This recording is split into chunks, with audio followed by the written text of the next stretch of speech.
A company with no debt, positive free cash flow, and genuine exposure to AI infrastructure just lost nearly a fifth of its market value before lunch today. Vicor Corporation fell 19.2% on volume that dwarfed its 90-day average. And most retail investors have no idea what this company even does, let alone why the drop happened. Here's the question that actually matters. Was this a rational institutional repricing of a fundamentally changed business? Or was it the kind of mechanical, sentiment-driven flush that occasionally hands disciplined investors a clean entry point into a structurally sound asset?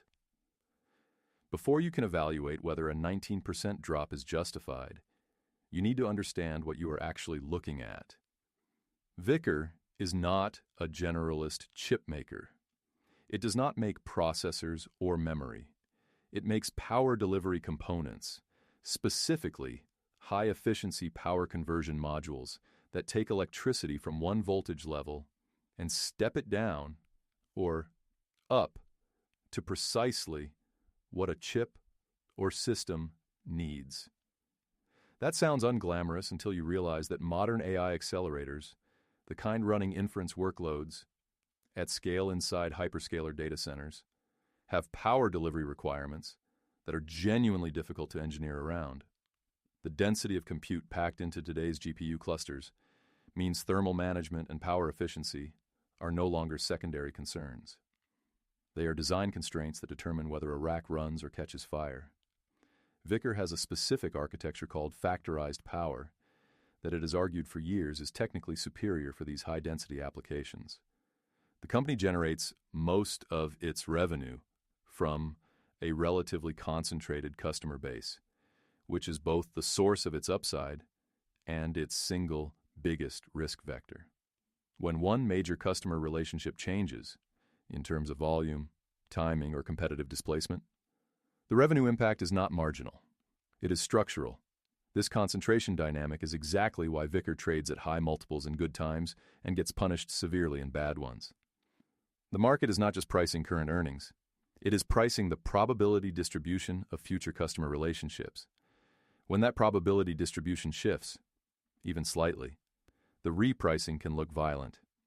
A 19% move in a single session is not irrational for a name with this revenue profile. It is, in fact, exactly what the volatility implied by its options market has been warning about for months. The actionable insight here: always know the customer concentration of any small cap hardware name before you size a position. So what actually happened this morning? Vicor released updated guidance or a material disclosure, depending on which read you accept, that signaled a meaningful delay or reduction in near-term shipment volumes to at least one significant customer. In the power components business, shipment timing is everything. These are not software seats you can defer and recognize next quarter.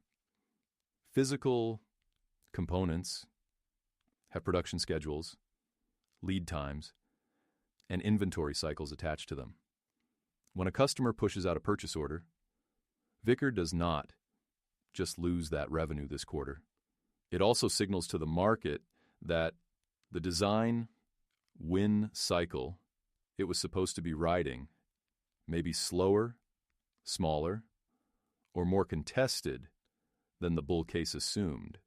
Here's what makes this particularly painful for long holders.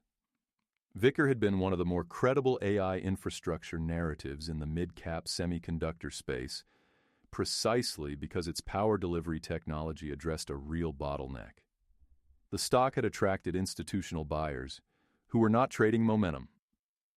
They were making a multi-year bet on a technology transition.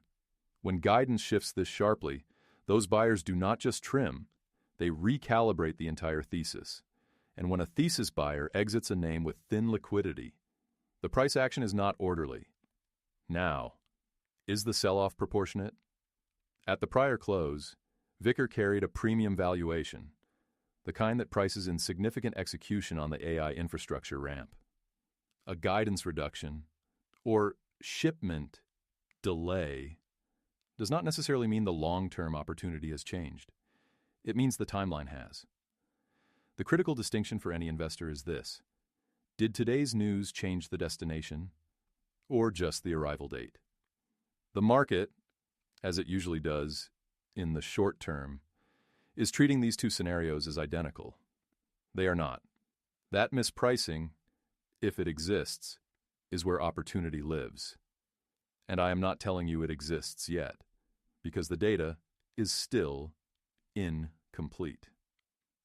This is not financial advice, but the framework for evaluating it is what matters here. VICR's 19% drop in 2026 is a masterclass in something that does not get discussed enough in investing education: catalyst risk asymmetry. Here's what that means in plain terms. When you buy a stock trading at a high multiple, say 40 or 50 times forward earnings, you are implicitly buying a very specific future. The valuation is not pricing average execution. It is pricing excellent execution, which means any deviation from excellent, even a temporary one, triggers a repricing toward the mean that can easily look like a 15 to 25% decline. The downside is not proportionate to the severity of the bad news.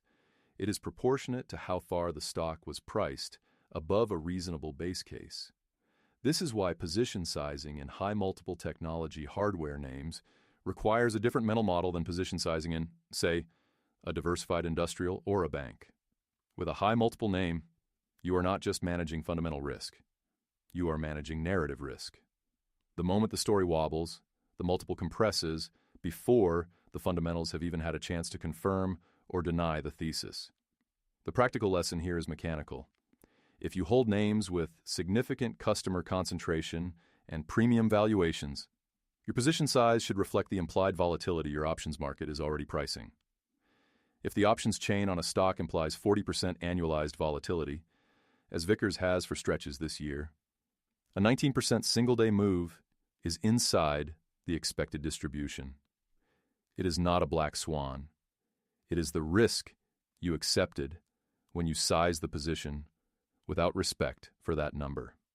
For beginners, specifically, this is why diversification is not just financial advice cliché. It is a direct response to the reality that any single name, no matter how compelling the thesis, carries this kind of event risk. Understanding that before you experience it is worth considerably more than understanding it the morning after. We started this video asking one question: was Vicker's 19.2% crash rational or overdone? The honest answer is that rational and overdone are not mutually exclusive. The catalyst was real. The repricing mechanism was mechanical and predictable once you understand how high multiple hardware names get priced. Whether today's level is opportunity or a falling knife depends entirely on data we do not yet have. Specifically, the next 2 quarters of shipment confirmation. That question, how do you identify when a crashed high multiple stock has actually bottomed, is exactly what we cover next. Subscribe so you do not miss it.